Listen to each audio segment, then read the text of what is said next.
नमस्कार, विठ्ठल बोलेमध्ये स्वागत। मी विठ्ठल पाटील। कोल्हापूरसह पश्चिम महाराष्ट्रात अलीकडे एक राजकीय नेता असा चमकतो आहे की हा नेता राज्यस्तरीय नेतृत्व करेल एवढी त्यांच्यात क्षमता असल्याचं आता थेट बोललं जात आहे। आता हा नेता कोण असा निश्चितच आपल्यासमोर प्रश्न पडला असेल तर हा नेता म्हणजे धनंजय माडिक। खासदार धनंजय माडिक यांनी अलीकडे भारतीय जनता पार्टीच्या माध्यमातून बरीच मुसंडी मारल्याचं दिसून येत आहे। एकूणच त्यांना राजकीय वारसा आहे। त्यांचे चुलते महादेवराव माडिक यांच्यापासून चालत आलेला वारसा चांगल्या तऱ्हेने कसा घेता येईल आणि चांगला राजकीय अभ्यास करून कितपत राजकीय क्षेत्रात आपली झेप घेता येईल हे चांगलंच धनंजय माडिक यांनी जाणलेलं आहे। माडिक घराण्याबाबत काही वर्षापूर्वी एक दहशतीचं राजकारण असं बोललं जायचं। महादेवराव माडिक यांनी साम दाम दंड या नीतीचा अवलंब करत कोल्हापुरात राजकीय जम बसवला। महादेवराव माडिक म्हणजे दहशत असंच एकूण गेल्या 20-25 वर्षापूर्वी एक कोल्हापूरच्या राजकारणात सांगितलं जायचं। आजचं चित्र मात्र पूर्णपणे बदललेलं आहे। जसं हळूहळू महादेवराव माडिक राजकीय निवृत्तीच्या दिशेने गेले आणि धनंजय माडिक यांचा जसा राजकीय पटलावर उदय व्हायला लागला तसं धनंजय माडिक यांचा राजकीय कार्यकर्त्यांचा गोतावळा खूपच वाढू लागला। यात एक महत्त्वाचा मुद्दा म्हणजे धनंजय माडिक यांच्या सौभाग्यवती अरुंधती माडिक यांनी सुद्धा तितक्याच ताकदीनं धनंजय माडिक यांना पाठबळ दिलं।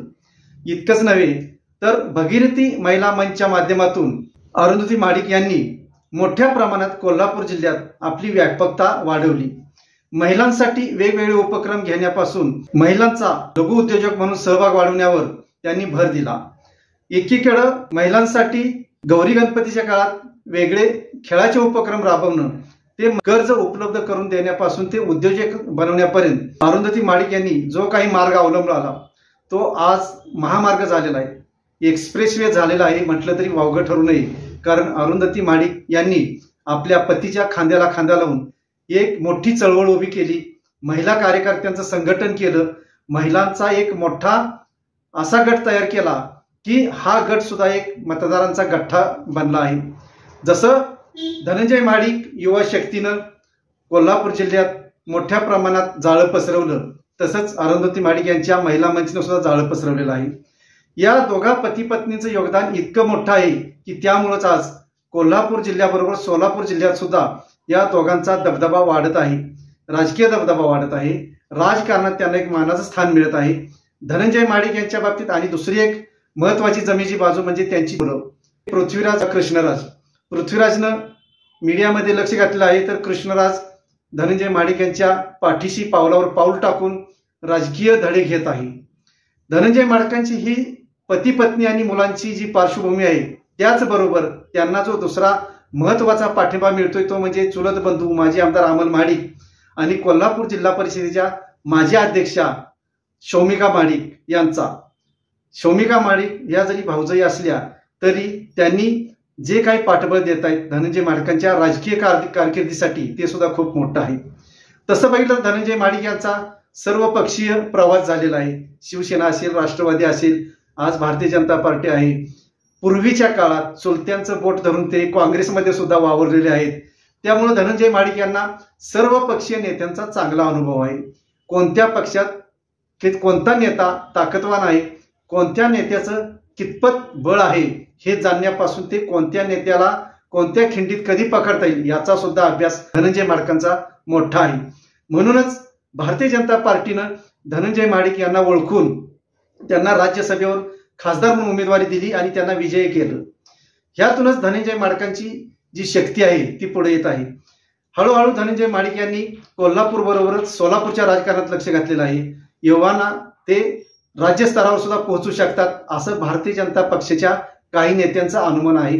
म्हणूनच त्यांना जेवढा सपोर्ट करता येईल तेवढा भारतीय जनता पार्टीकडून अलीकडे सपोर्ट केला जात आहे आणि एक राज्य स्तरावरचं नेतृत्व निर्माण करण्याच्या दृष्टीनं धनंजय माडिक यांची वाटचाल सुरू आहे।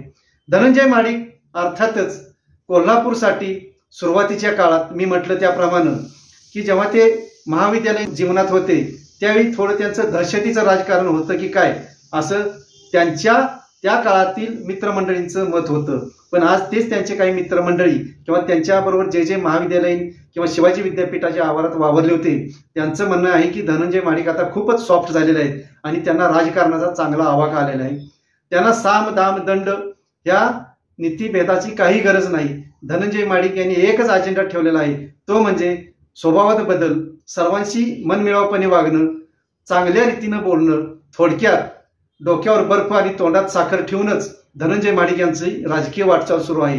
त्यामुळे भविष्यात त्यांना चांगल्या रीतीनं चांगल्या पद्धतीनं मुसंडी मारण्यास वाव आहे असं राष्ट्रीय आणि राज्यस्तरीय राजकीय जाणकारांचं मत आहे. वास्तविक धनंजय महाडिक यांची ही जी मुसंडी सुरू आहे त्याला त्यांच्या कौटुंबिकतेचा मोठा आधार आहे. त्यांना त्यांच्या पत्नीपासून, मुलांपासून, दीर भाऊजाईंपासून जो पाठिंबा आहे तो मोठा आहे. कारण जिल्ह्यातलं राजकारण सांभाळायला कोणतरी हवं असतं.